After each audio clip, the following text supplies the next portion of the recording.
বৈষম্য বিরোধী আন্দোলনের সমন্বয়ক এবং জাতীয় নাগরিক পার্টির দক্ষিণ অঞ্চলের মুখ্য সংগঠক হাসনাত আব্দুল্লাহর একটি ফেসবুক পোস্ট নিয়ে ব্যাপক তোলপাড় চলছে।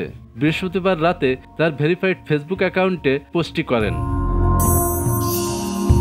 পোস্টটিতে তিনি লেখেন, কিছুদিন আগে আমি আপনাদের বলেছিলাম যে রিফাইন্ড আওয়ামী লীগ নামে নতুন একটি ষড়যন্ত্র নিয়ে আসার পরিকল্পনা চলছে। এই পরিকল্পনা পুরোপুরি ভারতের। সাবের হোসেন চৌধুরী, শিরিন শারমিন, তাপসকে সামনে রেখে এই পরিকল্পনা সাজানো হচ্ছে।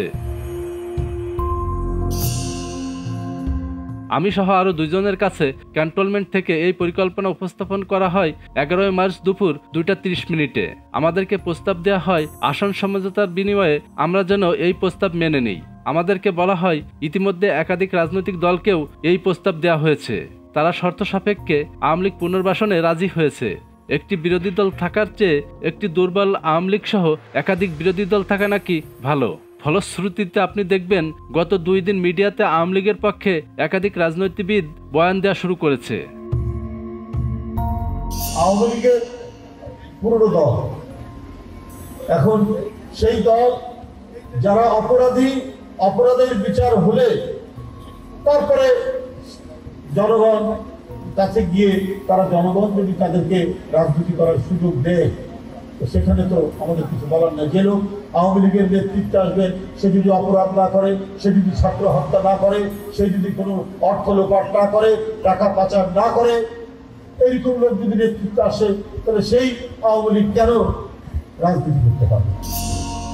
আমাদেরকে আরও বলা হয় রিফাইন্ড আওয়ামী লীগ যাদের দিয়ে করা হবে তারা এপ্রিল মে থেকে শেখ পরিবারের অপরাধ স্বীকার করবে, হাসিনাকে অস্বীকার করবে এবং তারা বঙ্গবন্ধুর আওয়ামী লীগ করবে এমন প্রতিশ্রুতি নিয়ে জনগণের সামনে হাজির হবে।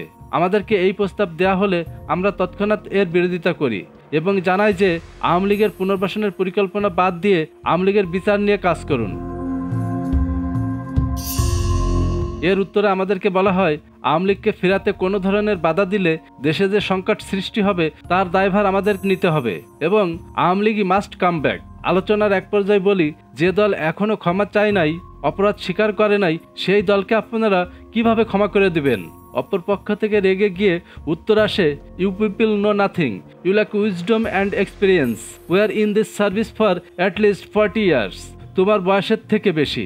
আওয়ামী লীগ ছাড়া ইনক্লুসিভ ইলেকশন হবে না। উত্তরে বলি, আওয়ামী লীগের সাথে কোনো ইনক্লুসিভিটি হতে পারে না। আওয়ামী লীগকে ফেরাতে হলে আমাদের লাশের উপর দিয়ে ফেরাতে হবে। আওয়ামী লীগ ফেরানোর চেষ্টা করা হলে যে সংকট তৈরি হবে তার দায়ভার আপনাদের নিতে হবে। পরে মিটিং অসমাপ্ত রেখেই আমাদের চলে আসতে হয়। জুলাই আন্দোলনের সময়ও আমাদের দিয়ে অনেক কিছুই করানোর চেষ্টা করা হয়েছে। কখনো এজেন্সি, কখনো বা ক্যান্টনমেন্ট থেকে নানা ধরনের প্রেসক্রিপশন গ্রহণ করতে চাপ দেওয়া হয়েছে। আমরা ওসব চাপে নতি স্বীকার না করে আপনাদের তথা জনগণের উপরই আস্থা রেখেছি। আপনাদের সাথে নিয়েই হাসিনার চূড়ান্ত পতন ঘটিয়েছি। আজকেও ক্যান্টনমেন্টের চাপকে অস্বীকার করে আমি আবারও আপনাদের উপরই ভরসা রাখতে চাই। এই পোস্ট দেওয়ার পর আমার কি হবে আমি জানি না। নানামুখী প্রেসারে আমাকে হয়তো পড়তে হবে, হয়তো বিপদেও পড়তে হতে পারে, কিন্তু আওয়ামী লীগ নিষিদ্ধের প্রশ্নে কোনো ধরনের আপোষ করার সুযোগ নাই। জুলাইয়ের দিনগুলোতে জনগণের স্রোতে ক্যান্টনমেন্ট আর এজেন্সির সকল প্রেসক্রিপশন আমরা উড়িয়ে দিয়েছিলাম। আজ আবারও যদি আপনাদের সমর্থন পাই, রাজপথে আপনাদের পাশে পাই, তবে আবারও এই আওয়ামী লীগ পুনর্বাসনের ভারতীয় ষড়যন্ত্রও আমরা উড়িয়ে দিতে পারবো। আসুন সকলকে পাশে রেখে আওয়ামী লীগের বিরুদ্ধে আমরা ঐক্যবদ্ধ হই। আওয়ামী লীগ রাজনীতি করতে পারলে জুলাই ব্যর্থ হয়ে যাবে। আমাদের শরীরে এক বিন্দু রক্ত থাকা পর্যন্ত আমাদের শহীদদের রক্ত আমরা বৃথা হতে দিব না।